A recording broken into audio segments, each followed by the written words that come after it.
Alors, on m'a récemment demandé si le micro-needling était une solution efficace au long terme pour faire repousser le cheveu. Eh bien, je l'ai dit déjà plusieurs fois dans pas mal d'ateliers ou de vidéos là-dessus, mais je vais y répondre aujourd'hui et je pense que je vous referai une autre vidéo encore plus explicative de en quoi consiste le micro-needling et pourquoi je recommande et pourquoi je ne recommande pas, ok? Mais avant ça, si toi aussi tu veux que je t'aide à faire repousser tes cheveux suite à une alopécie ou une chute de cheveux, eh bien je vais t'inviter tout simplement à cliquer sur le lien qui se trouve en description pour pouvoir tout simplement savoir pourquoi tes cheveux n'ont pas repoussé malgré tout ce que tu as fait, si oui ou non tes cheveux peuvent repousser et comment nous on peut t'aider à faire repousser ta chute ou ton alopécie si on le peut. Ok? Alors déjà, je vais expliquer qu'est-ce que le micro-needling pour celles qui ne le savent pas. Déjà, il faut savoir qu'est-ce que c'est.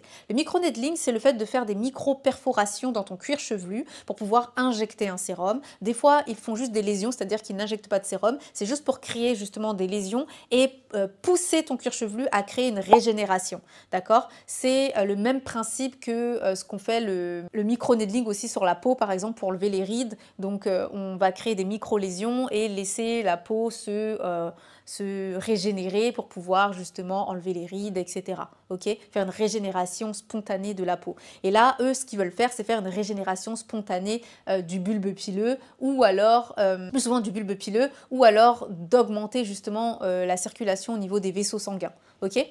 Alors, utiliser seul le micro-needling n'est pas efficace. Déjà, je préfère mettre ça tout de suite là-dessus. C'est-à-dire que si tu as un derma-roller ou que tu as un tampon à la maison et que tu l'utilises tout seul, ça ne fonctionnera pas. D'accord? Il y a des études qui ont prouvé que faire des micro-lésions sur le bulbe pileux ne faisait que l'abîmer encore plus au lieu de le régénérer. D'accord? Tu ne vas pas prendre un bulbe pileux qui a du mal à produire du cheveu, qui est déjà à moitié mort, pour pouvoir, allez, tu vas encore plus... Non. D'accord? Ça va être efficace que si et seulement si tu l'accompagnes d'un sérum pour aider à régénérer. Ok? Il faut que le sérum soit bon. Donc en soi, le principe du micro-needling dit comme ça a l'air quelque chose qui fonctionne. Tu te dis, bon, je crée des micro-perforations pour aider en fait mon cuir chevelu à absorber un activateur de pousse. Techniquement, sur le papier, théoriquement, c'est bon. Quand c'est bien fait, les études ont prouvé que le micro-needling était efficace. Pas sur tous les types d'alopécie, mais est efficace sur certains types d'alopécie, comme l'alopécie de traction. Je vais vous dire les conditions. Donc, pour l'alopécie de traction, pour l'alopécie postpartum ou alors pour certains cas d'alopécie due à un choc émotionnel. Ok? Maintenant, est-ce qu'il est efficace au long terme? Dans la plupart des cas, le micro-needling seul n'est pas efficace au long terme. Je vais vous expliquer pourquoi après, mais en gros, c'est efficace à l'instant T. Quand tu vas l'utiliser, ça va fonctionner. Alors, pas pour tout le monde, mais ça va fonctionner dans certains cas d'alopécie de traction, dans certains cas d'alopécie postpartum et dans certains cas d'alopécie due à un choc émotionnel. D'accord? Ça va être efficace, ça va fonctionner sur le moment T. Bien sûr, si tu as un combo d'alopécie, ça veut dire quoi? C'est-à-dire que si tu as un choc émotionnel, plus une carence nutritionnelle, plus un dérèglement hormonal, non, ça ne va pas fonctionner. C'est du bon sens. D'accord? Si tu as carence nutritionnelle, plus ça ne va pas fonctionner. Par contre, si tu as eu une alopécie due à une carence nutritionnelle, que tu as fait remonter ta carence, mais que ça n'a pas relancé la pousse, tu peux utiliser du micro-needling dans les premiers mois pour relancer la pousse, d'accord? Ça va relancer la pousse. Maintenant, je vais vous dire pourquoi le micro-needling n'est pas efficace au long terme et pourquoi sur certaines personnes ça ne fonctionne pas, d'accord? Le micro-needling ne fonctionne pas pour tout le monde parce que dans d'autres cas d'alopécie, dans certains cas d'alopécie, c'est des problèmes plus profonds. Il faut savoir que le bulbe pileux est nourri par le sang. Donc forcément, si ton sang ne va pas, si ton sang n'est pas de qualité, si tu as un dérèglement hormonal, si tu as des carences nutritionnelles, si tu manges pas bien, si tu dors pas bien, ça va pas se faire, ça ne va pas fonctionner, d'accord? La deuxième chose, c'est que le micro-needling ne va pas être efficace au long terme parce que dans les cas d'alopécie de traction, ok, tes cheveux vont repousser, c'est cool, mais si tu refais les mêmes pratiques de coiffure qui t'ont emmené là où tu étais, donc c'est-à-dire que tu refais les mêmes tresses agressifs, les mêmes manipulations agressives, les mêmes chignons serrés, les mêmes choses qui t'ont amené là où tu en es actuellement, c'est-à-dire avec l'alopécie que tu as actuellement, ça ne va pas changer. Il faut changer tes pratiques de coiffure pour espérer un résultat différent. Einstein l'a bien dit, il n'y a que les fous qui font la même chose en espérant un résultat différent. Donc oui, tu vas utiliser quelque chose qui va t'aider à faire repousser tes cheveux dans un premier temps, mais si tu refais les mauvaises pratiques de coiffure qui t'ont emmené là où tu étais, il n'y a rien qui va se passer. Maintenant, tu vas me dire, oui, mais moi j'ai une alopécie postpartum. Ok, c'est cool. Donc au début, ça va repousser, mais si tes pratiques de coiffure ne vont pas non plus, que tu avais une alopécie postpartum ne change rien. Il faut savoir que les pratiques de coiffure vont soutenir le traitement. Si tu as de mauvaises pratiques de coiffure, le micro-needling seul ne suffit pas. Parce que si tu as des mauvaises pratiques de coiffure ou que tu as une hygiène de vie qui est déplorable, il n'y a rien qui va se passer. Ou alors, ça va repousser, mais ça va retomber. Ça veut dire quoi? Ça veut dire que, imaginons que, voilà, tu avais un postpartum, tes cheveux ont repoussé, t'es cool, t'es contente, etc. Mais que tu refais tes pratiques de coiffure qui étaient pas suffisantes, d'accord? Qui étaient soit insuffisantes, pas totalement nulles, mais insuffisantes. Ou alors que tu recommences à sauter des repas, ne pas dormir correctement, ne pas faire attention à toi et à ta santé. Bah, tes cheveux vont retomber. Bah oui, c'est du bon sens, d'accord? Surtout que c'est pas efficace au long terme parce que ça t'apprend pas à gérer ton stress. Ça veut dire qu'imaginons qu'au départ, tu avais une alopécie postpartum, ou alors au départ, tu avais une alopécie de traction simple, tu as fait repousser tes cheveux, c'est super, tu as un choc émotionnel, il se passe quoi? Tes cheveux retombent. Et après, il se passe quoi? Tu refais encore du micro-needling? Comment ça se passe en fait? Tu vois ce que je veux dire? Donc, c'est pas efficace au long terme. Ça va pas te garantir que tes cheveux ne vont pas retomber derrière. C'est ça, en fait, le problème avec le micro-needling. Maintenant, il y a un deuxième problème avec le micro-needling aujourd'hui. Aujourd'hui, la formation des personnes qui font du micro-needling n'est pas complète. C'est-à-dire qu'aujourd'hui, tu peux très bien, avec ton CPF, toi-même passer le diplôme pour pouvoir faire du micro-needling en salon. Ça veut dire quoi? Tu n'as que 7 heures. En fait, tu as des cursus de formation qui ne durent que 7 heures. D'accord? Et tu n'es pas obligé d'avoir un diplôme d'esthéticienne avant de faire le cursus de micro-needling. Donc, dis-toi bien que quand tu vas aller voir quelqu'un pour faire du micro-needling, lui, il va toujours t'assurer que ça va fonctionner, d'accord? Sans même te faire un diagnostic pour savoir si oui ou non la technique est efficace, sans même savoir comment et pourquoi tu as perdu tes cheveux, sans même... En fait, il ne va pas faire la base, d'accord? Et puis ensuite, comme le cursus de formation est très court, un jour, c'est pas suffisant pour connaître les bases du cheveu, pour t'en souvenir, pour connaître ce qu'on va t'apprendre, c'est vite fait comment ça fonctionne, le cheveu, la peau, etc. Puis on va te dire vite fait, franchement, un cursus de dermatologie, ça peut prendre entre 5 et 8 ans. Un cursus de cosmétologue, ça peut prendre entre 5 et 8 ans, 3 ans le plus court, d'accord? Moi, j'ai pris le cursus le plus court. Tu peux avoir encore des cursus encore plus courts pour les cosmétologues. Tout dépend dans quel cas ils veulent faire. Donc, dis-toi que c'est minimum 1 an pour avoir un cursus complet pour connaître correctement la peau et les cheveux. Et encore, je dis correctement, c'est vraiment on survole parce qu'on n'apprend pas les affections du cuir chevelu et tout ça. Tu vois ce que je veux dire? Donc, imagine-toi, la personne, elle a une seule journée pour savoir tout ça et soi-disant être apte maintenant à aller t'injecter un produit. Alors qu'elle n'a pas fait de cours de chimie, elle n'a pas fait de cours de cosmétologie, elle n'a pas fait de cours de dermatologie, elle n'a rien appris autour de tout ça, mais elle, la personne qui a fait un jour seulement comment ça s'appelle, de cursus, la personne qui a fait... Mais elle, la personne qui a fait un jour seulement de formation, elle est supposée être apte à t'injecter quelque chose dans ton cuir chevelu. Tu vois qu'il y a quelque chose qui ne va pas là, on est d'accord. Et quand je dis une journée, c'est pas 24 heures, c'est 7 heures. Et sur les 7 heures, tu as bien sûr la pause déjeuner, donc on va compter 6 heures de formation. Même les coiffeurs, ils sont plus formés, alors qu'eux, ils coupent les cheveux. Bon, désolé les coiffeurs. Ils font plus que couper les cheveux, on va pas se mentir. Ils doivent manipuler les produits chimiques, etc. Bref, c'est une vraie profession. Je dénigre pas la profession de coiffeur. Mais vous voyez ce que je veux dire? Même quand tu fais un CAP coiffure, c'est 2 ans. Ou 1 an, si tu le fais en cursus rapide. Tu vois? Et pourtant, là-dessus, on ne te dit pas que tu vas aller appliquer un traitement. D'accord? Dans les CAP coiffure, on ne te dit pas que tu vas faire un traitement. On te dit juste comment colorer, comment coiffer, comment couper. Tu vois? Et là, c'est quelque chose de... Il faut que vous preniez vraiment conscience que c'est quelque chose qu'on va t'injecter. On te fait des injections. Et on confie 7 heures seulement pour faire des injections.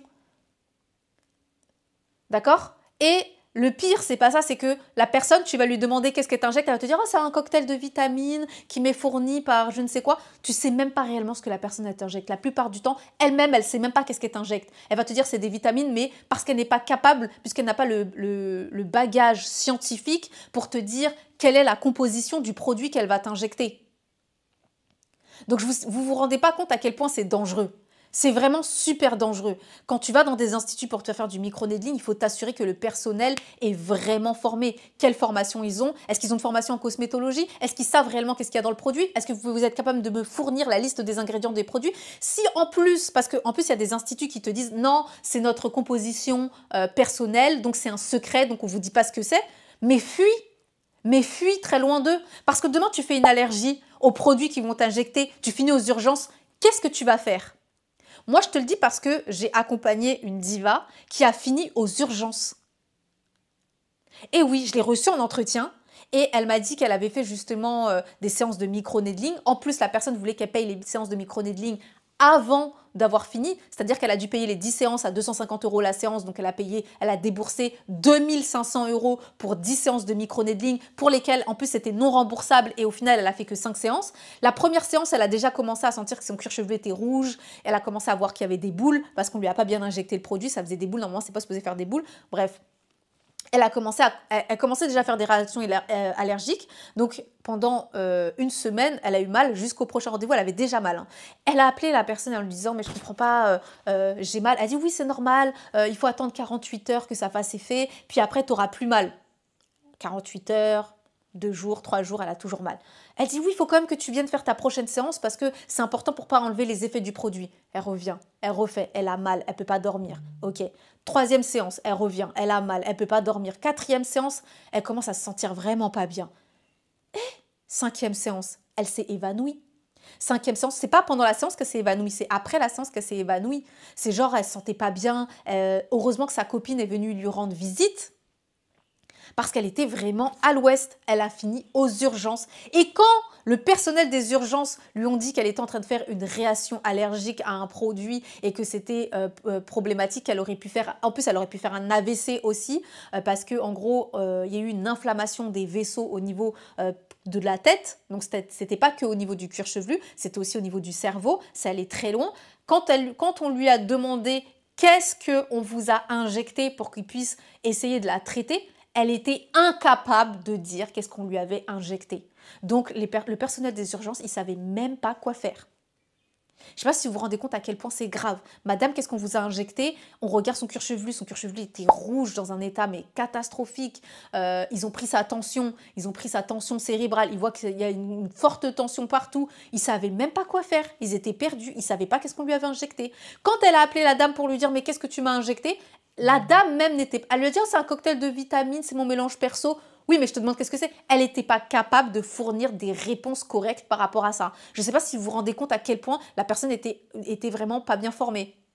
En plus de ça, on lui a dit à l'hôpital que normalement, quand on fait des injections ou du micro-needling, tu n'es pas supposé avoir des boules. Elle avait des boules. Elle avait des boules sous le cuir chevelu. Des boules toutes dures. C'était horrible. La personne, elle a fait ça, mais tellement mal. Donc, et ça, c'est pas un cas isolé. C'est arrivé à d'autres personnes. Ne vous dites pas que, ah oui, mais c'est juste une parmi tant d'autres. Non, il y a du personnel, du personnel. Je dis pas que tout le monde qui fait du micro-needling s'y prend mal. Je dis juste qu'il faut faire attention à qui vous vous adressez. Et les personnes qui vous injectent juste de l'huile de ricin ou je ne sais quoi, ça fonctionne pas. Je suis désolée, au bout d'un moment, on sait que c'est des stimulateurs de pouce, c'est pas des activateurs de pouce. Donc il faut arrêter les bêtises. Oui, je veux faire que des trucs naturels. Ok, il y a des trucs naturels qui fonctionnent mieux que ça. Donc, il faut quand même que la personne qui vous fait du micro-needling ait un minimum de formation sur la cosmétique et comment le cheveu et la peau fonctionnent. Parce que sinon, vous allez vous retrouver dans des cas que vous ne voulez pas vous retrouver, c'est-à-dire retrouver aux urgences ou je ne sais quoi. Et si déjà la personne, elle ne sait pas répondre à votre question de base, oui, je suis intéressée, mais qu'est-ce que vous injectez? Des vitamines? Oui, mais quoi comme vitamines? Ah, c'est un cocktail avec... et elle ne sait pas quoi dire. Fuis. Oui, mais de toute façon, ou alors elle change de conversation en vous disant « Ah oui, mais non, de toute façon, nous, on a eu du résultat jusqu'à présent. » Fuis. Vraiment, fuyez. Parce que c'est une personne qui n'est pas formée. Elle est là pour toucher sa thune. Je suis désolée de dire ça comme ça, mais elle est là pour toucher son argent. C'est tout. Elle n'est absolument pas formée. Parce que pour faire du micro-needling, il ne faut pas juste être formé sur la manipulation de l'appareil. Il faut être formé sur les produits qu'on injecte et sur les affections du cuir chevelu. C'est déjà arrivé qu'une de mes divas qui avait du psoriasis s'est fait traiter au micro-needling. Alors que quand on a du psoriasis, la peau est déjà irritée. On ne fait pas de micro-needling par-dessus du psoriasis. C'est du bon sens. Ou sur, par exemple, des dermatites séboriques. C'est du bon sens. Eh bien, si. Il y a des personnes qui sont allées faire du micro-needling et on les a traitées quand même, alors que la peau est déjà irritée. Il y a déjà un problème cutané. Et bien, ils sont quand même faits. Alors que non, ça ne devrait pas être fait. Vous voyez comment vous vous rendez compte? Donc, il faut vraiment faire attention. Donc, comme je vous disais tout à l'heure, sur le papier, la solution, elle a l'air terrible. Mais en pratique, tu ne sais pas sur qui tu tombes. Limite, c'est mieux que toi, tu apprennes toi-même à le faire. tu vois, et que tu apprennes les connaissances nécessaires pour te traiter, que tu ailles le faire en institut où on va te faire payer super cher et au final, tu risques de finir à l'hôpital. Tu vois ce que je veux dire? Ça reste quand même une chance qui est minime, mais ça reste quand même, présent. Ça reste quand même une chance que ça peut arriver, d'accord? Donc il faut vraiment faire attention à ça. Ne te dis pas que « Ah non, mais ça arrive qu'aux autres, ça peut pas m'arriver à moi. » Ça peut t'arriver. Ne minimise pas la chose. Ensuite, la troisième raison, donc la troisième chose qui est problématique là-dessus, c'est que comme tu n'as aucune connaissance de tes propres cheveux, donc même si ça fonctionne, derrière, si tu n'as pas de soins qui soutient le traitement, ou que tu continues à faire exactement, c'est ce que je disais tout à l'heure, hein, les mêmes pratiques, ou que derrière, tu ne sais pas comment prendre soin de toi ou de ta santé, qu'est-ce qui va se passer à ton avis? Bah, soit ça ne fonctionne pas, soit ça rechute. Et en plus de ça, si tu n'as pas... Et en plus de ça, si tu t'es pas fait diagnostiquer, ça veut dire que si tu sais pas quel type d'alopécie tu as, bah ça se trouve que tu vas aller payer le micro-needling, sachant que ça va pas fonctionner. Pour les alopécies, par exemple, pas génétiques, pour les alopécies hormonales, ou génétiques d'ailleurs aussi, c'est pas efficace. Mais si tu ne te fais pas diagnostiquer, tu peux pas savoir que c'est pas efficace. D'accord? Dans certains cas de postpartum avancé, c'est pas efficace. Dans certains cas comme les pelades, donc l'alopécie areata, c'est pas efficace non plus. Mais ça, tu peux pas le savoir si tu sais pas ce que tu as. Si tu sais juste que oh, j'ai une chute de cheveux, j'ai une alopécie, ok. Avoir une alopécie, ça veut pas dire que tu sais ce que tu as. Il y a différents types d'alopécie, il y a différents types de chutes. Il faut que tu saches exactement dans quelle case tu rentres. Et quand tu sais dans quelle case tu rentres, tu sais ce que tu peux et ne peux pas faire. D'accord? Donc le micro-needling, pour finir avec ça, le micro-needling n'est pas une solution infaillible, c'est pas une solution miracle qui fonctionne pour tout le monde. Ok? Il faut que derrière, il y ait les choses qui soient faites. Il faut que tu connaisses tes cheveux, il faut que tu saches que tu aies une bonne hygiène de vie, que tu saches quoi faire derrière et comment soutenir le traitement qu'on va te faire et aussi quel traitement on t'injecte. Et que tu tombes en plus de ça sur une bonne esthéticienne ou en tout cas une bonne personne qui va le faire. Parce que des fois, ça peut être aussi des tricologues, mais que ce soit une bonne tricologue qui va te le faire correctement, qui a une bonne connaissance sur les produits, pas que sur les cheveux, mais qui a une bonne connaissance aussi en cosmétologie, en phytothérapie ou alors en aromathérapie, selon ce qu'elle va t'injecter. D'accord? C'est vraiment super important.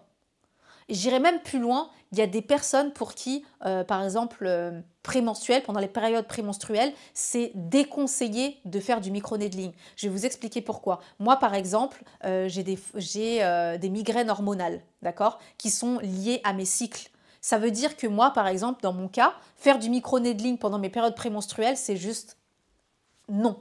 Pendant mes menstrues, c'est juste non. C'est pas possible de faire ça. Ça, c'est des trucs qui vont me donner des migraines. Parce qu'en fonction du produit qu'on va aller m'injecter, qui va viser à faire travailler, à améliorer ma circulation du sang, ça peut créer des inflammations au niveau des vaisseaux sanguins, au niveau de mon cerveau, enfin au niveau de mon cerveau, au niveau de mon cuir chevelu, qui vont aller me générer des migraines. D'accord? Ça va aller trop dilater justement mes vaisseaux sanguins et ça peut générer des migraines. C'est pour ça que, par exemple, des personnes comme moi qui sont migraineuses ou qui ont des problèmes hormonaux aux alentours des aux alentours des règles, on va vous déconseiller de faire du micro-needling. Si tu es déjà migraineuse, tu vas pas aller te faire des micro-injections. Non, c'est du bon sens, surtout quand tu sais pas ce qu'on t'injecte. C'est pas déconseillé, t'es migraineux, donc forcément tu peux pas faire du micro-needling. Non, mais si tu sais pas ce qu'on t'injecte, et normalement, généralement, ce qu'on injecte, c'est des produits pour fluidifier la circulation du sang, ça peut créer des dilatations des vaisseaux sanguins. Ça passe par le sang. Hein. Tous les produits qu'on vous injecte dans le cuir chevelu, ça passe par le sang. Donc ça va passer dans tes autres vaisseaux sanguins. Ça peut créer une dilatation des vaisseaux sanguins au niveau du cerveau, qui vont ensuite créer soit des migraines ou de l'AVC aussi. Tu vois, pour certaines qui sont sujettes à l'AVC, imaginons qu'on vous fait du micro-needling avec du minoxidil et qu'on ne sait pas que vous êtes sujette à AVC, vous pouvez finir à l'hôpital. Franchement, les filles, c'est des choses à ne pas prendre à la légère. Je sais qu'on vous donne des solutions comme ça, sans connaître l'aboutissement, le pourquoi, le comment, etc. Mais ici, dans cette chaîne, nous, on va vous dire les vraies choses. Ici, nous, on vous dit les vraies choses et on parle correctement. Donc, le micro-needling, oui, mais il faut que tu saches comment, pourquoi et avec quoi. Si tu ne sais pas avec quoi, et en plus, dans ta famille, tu as des antécédents d'AVC, comme moi, dans ma famille, c'est héréditaire, on a des antécédents d'AVC, on a des antécédents de migraines. Moi, je ne vais pas aller faire du micro-needling chez n'importe qui. Déjà, je ne vais même pas aller faire du micro-needling. Je préfère encore, si je me fais du micro-needling, c'est moi et moi. C'est-à-dire que j'achète le stylo, j'achète un tampon, je le fais moi chez moi, toute seule. Et je sais ce que j'injecte. Parce que non, je ne vais pas prendre ce risque-là. Sachant qu'en plus que mon cuir chevelu est déjà très sensible pendant la période prémenstruelle et pendant la période menstruelle, à cause de mes hormones, à cause de la dilatation de certains vaisseaux, Non, je vais éviter. Je vais pas le faire. Mais non, tu vois, c'est du bon sens. Après, c'est du bon sens pour les personnes qui le savent. Si toi, tu le sais pas, c'est compliqué. Tu vois ce que je veux dire? Donc, micro-needling, oui, mais, tu vois, enfin, non, même pas en plus, je te dirais pas oui, mais. Si tu sais pas dans quoi tu t'embarques, vaut mieux éviter. Va pas faire va pas dans des aventures où tu peux finir à l'hôpital et tu sais même pas comment ça se fait que tu es à l'hôpital, ok? Après, il y a des personnes qui vont te dire, oui, je te mets des huiles douces. Bah, si c'est de l'huile, forcément, voilà. Mais il faut faire attention si t'ont pas mis de... Parce que des fois, dans les huiles, elles aiment bien diluer parfois soit des clous de girofle, alors faut faire attention à l'eugéniol, ou parfois elles aiment bien diluer de l'huile essentielle. Donc il faut faire attention à quelle huile essentielle elle met. En plus, c'est pas recommandé de faire du micro-needling avec des huiles essentielles, parce que le micro-needling, c'est irritant. Les huiles essentielles, c'est allergène et irritant. Donc ça crée double irritation. Donc vaut mieux éviter. Pour conclure cette vidéo, eh bien, comme tu as pu voir mes contre-indications pour le micro-needling, je ne dis pas que ce n'est pas une bonne solution, d'accord? C'est une solution dans certains cas qui va fonctionner pour certaines personnes, pas pour tout le monde.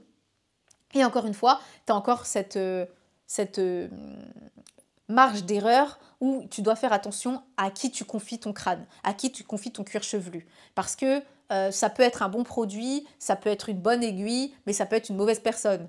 Ça peut être une bonne personne, ça peut être une bonne machine, mais la composition du produit qu'elle t'injecte est naze. Et elle ne le sait pas, parce qu'elle n'a pas les connaissances pour ça. D'accord? Donc, il faut faire attention à tout ça. Et pour les esthéticiennes qui m'écoutent, si vous m'écoutez, allez plus loin que la formation qu'on vous donne en micro-needling parce que pour faire du hair needling, il faut avoir vraiment des vraies connaissances sur l'alopécie, sur les cheveux, sur comment le cuir chevelu fonctionne. Donc, tout ce qu'on vous donne, là, les trucs qu'on survole dessus, non, allez plus profondément parce que aujourd'hui, c'est une catégorie de personnes que vous pouvez aider. Moi, je ne suis pas contre le fait que vous les aidiez. Au contraire, il faut qu'on ait de plus en plus de personnes formées sur l'alopécie féminine, sur les affections du cuir chevelu féminin et surtout sur le cheveu afro. Parce qu'aujourd'hui, malheureusement, on manque beaucoup d'effectifs. Moi, je suis que moi et je ne peux pas aider tout le monde. Donc, je suis ouverte là-dessus, mais sérieusement, prenez le temps de bien vous documenter et de faire attention à ce que vous injectez. Et ne soyez pas fermés quand la personne vous demande qu'est-ce que vous êtes en train de m'injecter, parce que c'est légitime. Elle n'est pas là pour faire concurrence,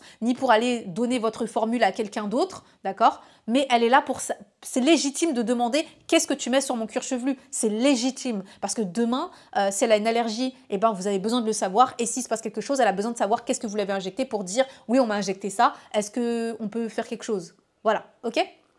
Bien, si ma diva, tu as fait du micro-needling, ça n'a pas fonctionné, n'hésite pas à me le mettre en commentaire. Si ça a fonctionné, n'hésite pas à me le mettre en commentaire également. N'hésite pas à dire ce qu'on t'avait injecté ou ce qu'on t'avait pas injecté. Si tu l'as fait à la maison avec ton derma roller, c'est aussi une autre forme de hair needling. Directement à la maison avec un tampon, voilà, chez toi. N'hésite pas à nous le dire, n'hésite pas à nous dire qu'est-ce que tu as mis et puis si ça a fonctionné ou pas. Mais très chère diva, si toi aussi tu veux que je t'aide à faire repousser ton alopécie ou ta chute de cheveux parce que tu as fait du hair needling ou tu as fait une autre solution qui n'a pas fonctionné et tu ne sais pas pourquoi, je t'invite à cliquer sur le lien qui se trouve en description pour regarder notre atelier et comprendre pourquoi ça n'a pas fonctionné. Ok? Eh bien, et puis aussi pour savoir si oui ou non tes cheveux peuvent repousser et comment faire pour que ça repousse. Ok? Eh bien, moi je te fais plein de gros bisous et comme d'habitude, touche pas à mes cheveux.